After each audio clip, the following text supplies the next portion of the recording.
Good afternoon, Trump's family. Welcome back to my channel. Have a good day, everyone, and God bless you. Alright, let's get right into the news here because there's quite to cover on this Thursday. Alright, folks, strap yourselves in, Bonard the popcorn. We have got our first bona fide scandal blowing up around public Biden, the first that is, since the Republicans have taken over Congress. It's now being widely reported that several classified documents from Biden's time as vice president were discovered in an office at the Penn Biden Center in Washington, D.C. Now remember, that name Penn Biden Center, where it's going to be important. As we develop the story, stick with me to the end. It's part of a partnership he had with the University of Pennsylvania when he was a so-called honorary professor there a few years back. According to reports, the documents were discovered the day before the midterms in early November, when Biden's attorneys were packing files housed in a locked closet to prepare to vacate office space at the center, or so they say. Regardless, the classified documents were turned over to the Justice Department, and it's now being reported that the Attorney General Merrick Garland has appointed an investigator, ironically, a Trump-appointed attorney, to investigate the handling of these classified documents. For his part, bumbling Biden completely ignored questions in the media about the bombshell discovery. Of course he did. What else is he going to do? It's what announces default position, but in fact, the legacy media is most likely just sitting around waiting for his spinsters, who all end up working at CNN or MSNBC. They're just waiting for those spinsters to come up with some clever distinction of distraction that serves to completely exonerate old Joe, but you can be sure the Republican Congress looks like they're ready to pounce on this big time. Ted Cruz is already calling for a grand jury to convene to look into the potential criminality and national security risks involved in the housing of classified documents at the Penn Center. President Trump obviously is having a field day with this breaking news. He took the True Social asking, "Hey, when's the FBI get to raid the many homes and Joe Biden, perhaps even the White House? These documents were definitely not declassified." Now, of course, President Trump is referring to the unprecedented FBI raid on his home at Mar-a-Lago back in August of last year, which DOJ officials claimed was warranted given that Trump had been keeping classified documents there, which, as we've talked about endless times on this channel, is a crime that the President of the United States cannot possibly commit. It's a contradiction in terms precisely because the President has what's called executive privilege. Executive privilege is the power that the President has, in the President alone, by the way, to withhold what he deems confidential information from the courts and from Congress. The privilege is rooted in the separation of powers doctrine that gives the President as the chief executive of the nation elected by the people. It gives them the ability to classify or declassify whatever the President wants, and to share or not share whatever he wants with the courts or Congress. That's why this Mar-a-Lago raid last summer, when all said and done, was all about seizing classified documents from the residence of the one man in the nation who has the power to declassify anything he wants. That's why it was so unprecedented. It's unprecedented because, at least as far as our predecessors were concerned, such an act would make absolutely no sense.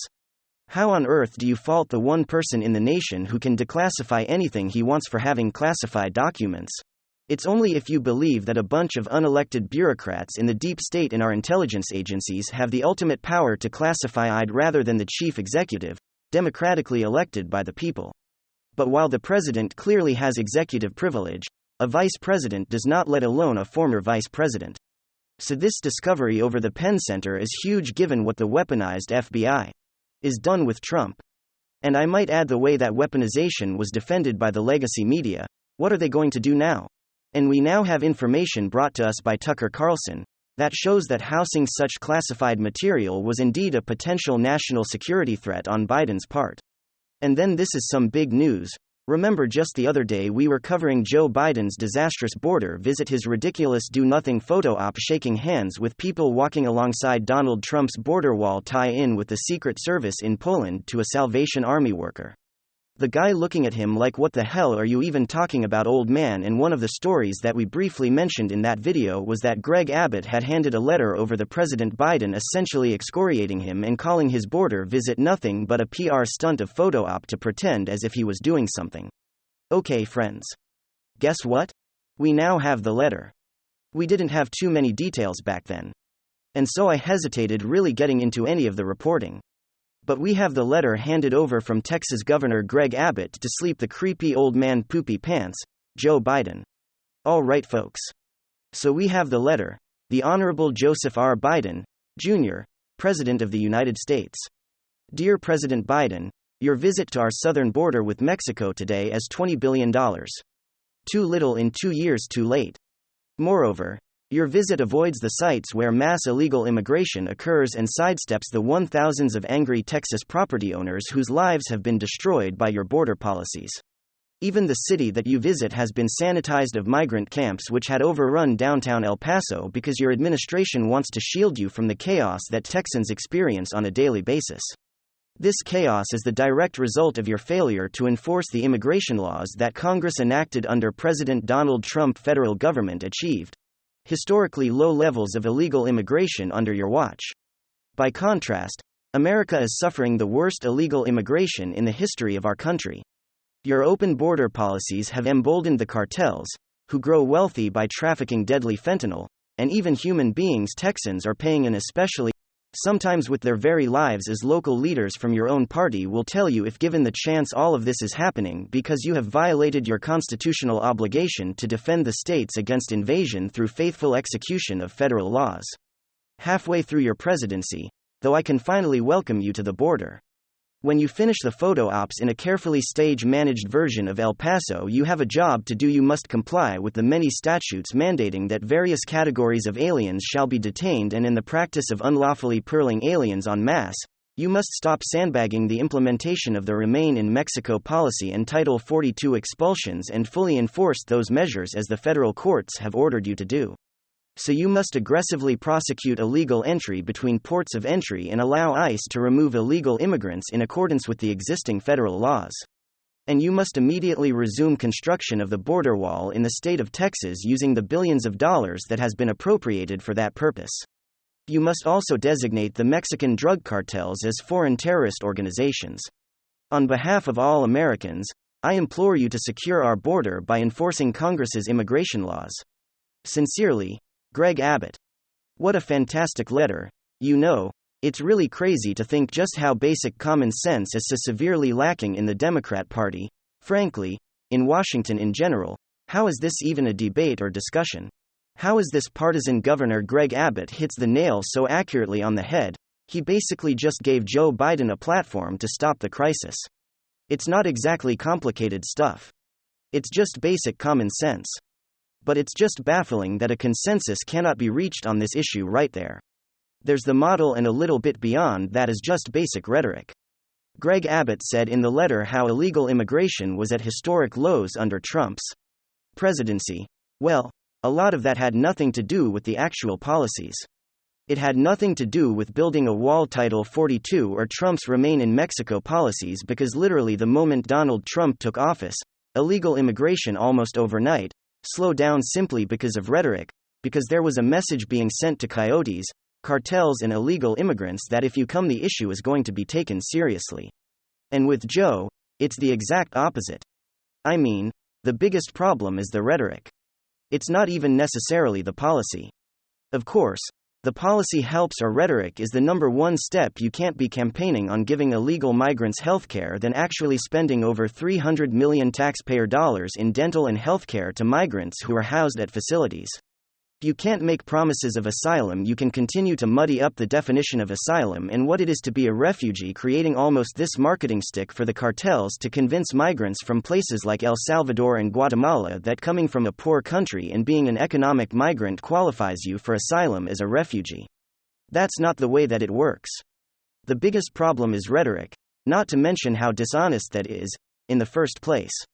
The Democrats constantly use the word asylum and refugee while simultaneously implementing harsher immigration policies for people coming from Venezuela and Cuba, to countries that are under a communist dictatorship, or people are actually fleeing oppressive, deadly regimes, people who might have actual legitimate claims of asylum in the United States of America.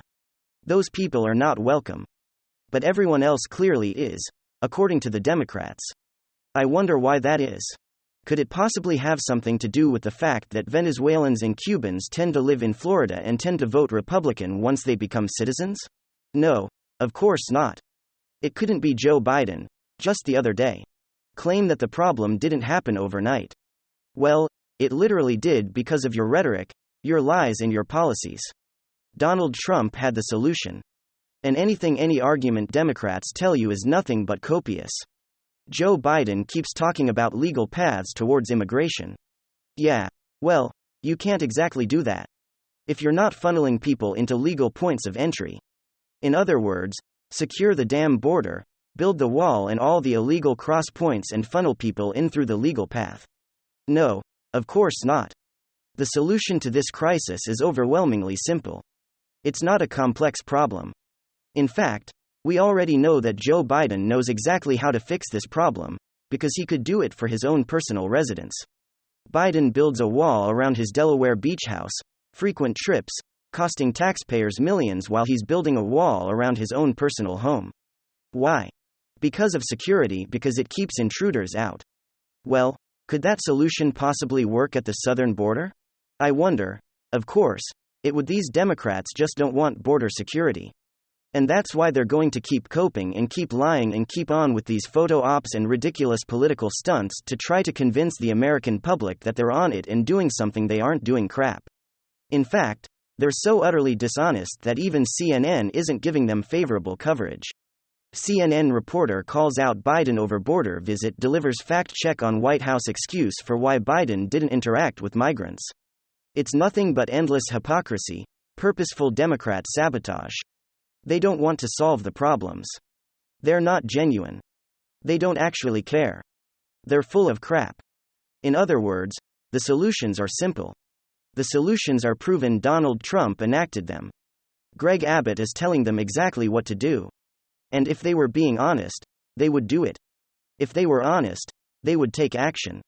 Oh, and actually let's wrap up this video. Speaking of taking action, of the GOP House Republicans are now filing articles of impeachment against DHS Secretary Alejandro Mayorkas. Texas Republican Representative Pat Fallon has filed articles of impeachment against Department of Homeland Security Secretary Alejandro Mayorkas. It's time to take action and stop this Democrat sabotage, because it's not like, oh, they're just too incompetent and they don't understand and they can't get the job done. They don't know what they're doing. They know exactly what they're doing. People's lives are being destroyed, cartels are making billions, and people are dying, and at the core of all of it is one man, this geriatric buffoon. Thank you so much for listening. God bless. I'll be back soon with another report. God speak to each and every one of you. Thank you for all of your support. Thank you for all of your kind words.